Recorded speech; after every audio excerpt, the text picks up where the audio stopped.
to our online English class. In today's class, we are going to learn a new poem. The title of the poem is A Thing of Beauty. This poem is written by John Keats. Now, we'll see about John Keats and the purpose of him writing this poem. Come on. John Keats was a British romantic poet. Although trained to be a surgeon, Keats decided to devote himself wholly to poetry.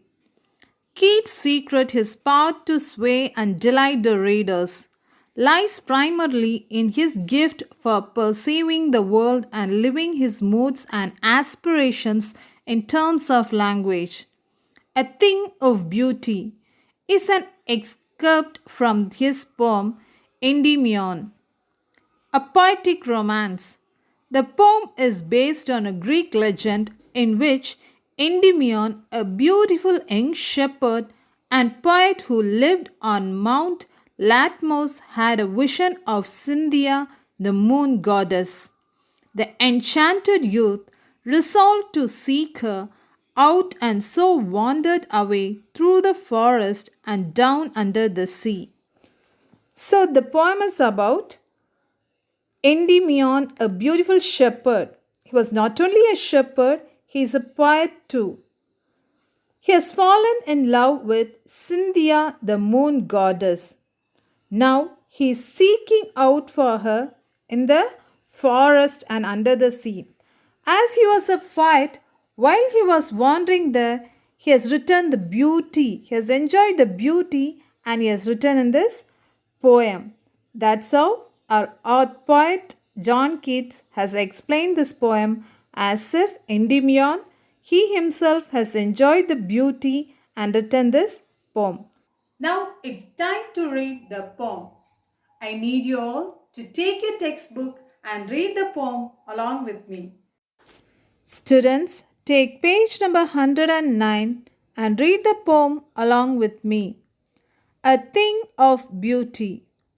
A thing of beauty is a joy forever. Its loveliness increases. It will never pass into nothingness, but will keep a bower quiet for us, and a sleep full of sweet dreams, and health, and quiet breathing. Therefore, on every morrow are we wreathing a flowery band to bind us to the earth. Some shape of beauty moves away the pall from our dark spirits. Such the sun, the moon, trees old and young, sprouting a shady boon for simple sheep. And such are daffodils, with a green world they live in, and clear rills that for themselves a cooling covert make, gainest the hot season. The mid forest brake, rich with a sprinkling of fair musk rose blooms, an endless fountain of immortal drink, pouring unto us from the heavens' brink. Thank you, students, for reading the poem along with me. Now it's time to explain the poem. Listen carefully as I give explanation line by line. A thing of beauty is a joy forever. Its loveliness increases. It will never pass into nothingness. The poet says that beauty gives a joy in us which stays forever.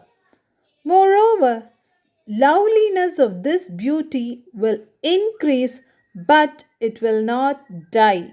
It will not end. It will not go to nothingness. It will stay and it will increase, but will keep a bower quiet for us, and a sleep full of sweet dreams and health and quiet breathing. In a man's life, a good sleep with sweet dreams and health is very important, isn't it? The poet says this nature, this beauty of nature gives us that. In the shade of a tree, it will give you sleep with sweet dreams, health, and quiet breathing. Therefore, on every morrow are we wreathing a flowery band to bind us to the earth. Here the poet tells morrow means tomorrow. Every day, wreathing means surrounded. Okay, flowers surrounding you that binds you to the earth. Some shape of beauty moves away the pall from our dark spirits. Dear children, we would experience this in our life.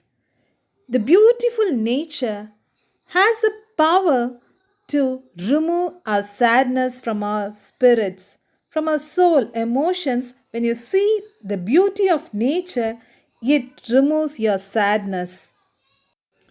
Such the sun, the moon, trees old and young, sprouting a shady boon for simple sheep. Till now, we saw that the beauty of nature gives us happiness and removes our sadness, right? Now, you could see the sun, moon, trees gives shade to simple sheep.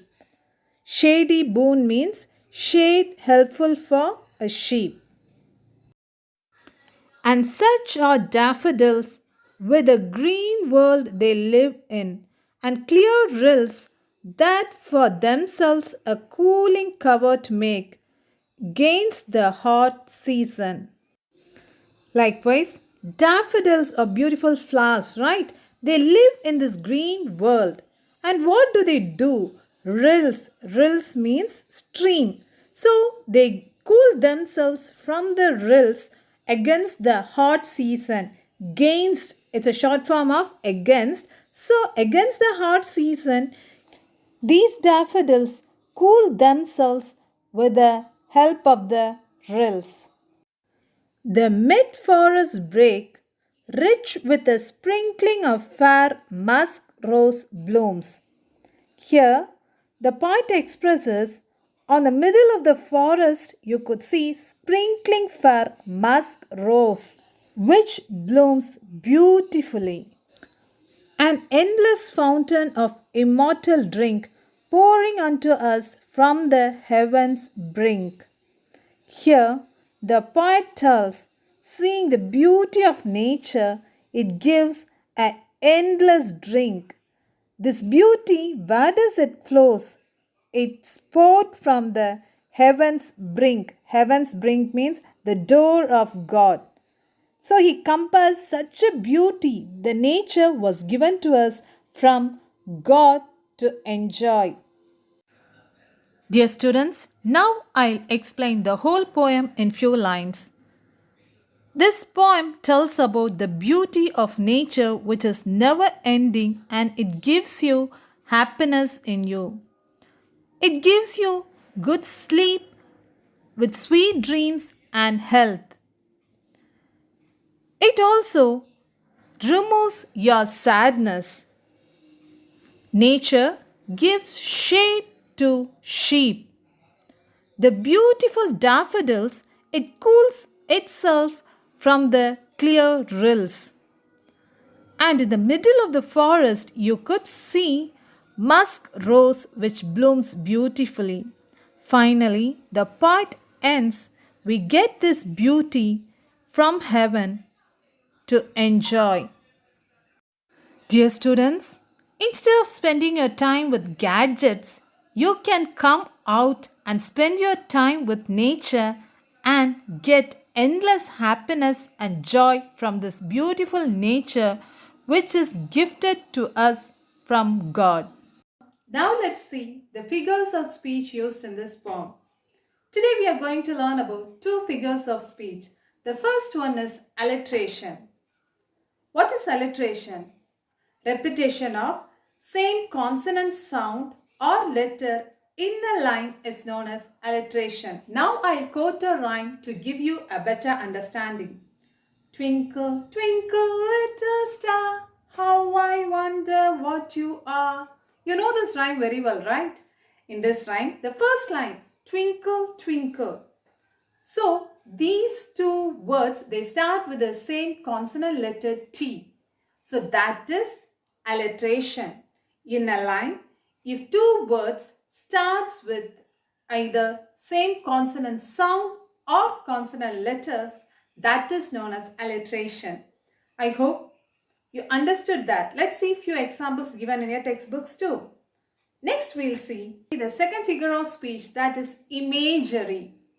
Imagery is used by the writer to make the reader visualize the images by sound or to visualize what he tends to write. That is imagery. Dear students, today's homework is posted here. Kindly do the homework and send us the homework without fail on time. Now it's time to wind up this class. I'll meet you all in my next class. Until then, it's bye from Deepa ma'am.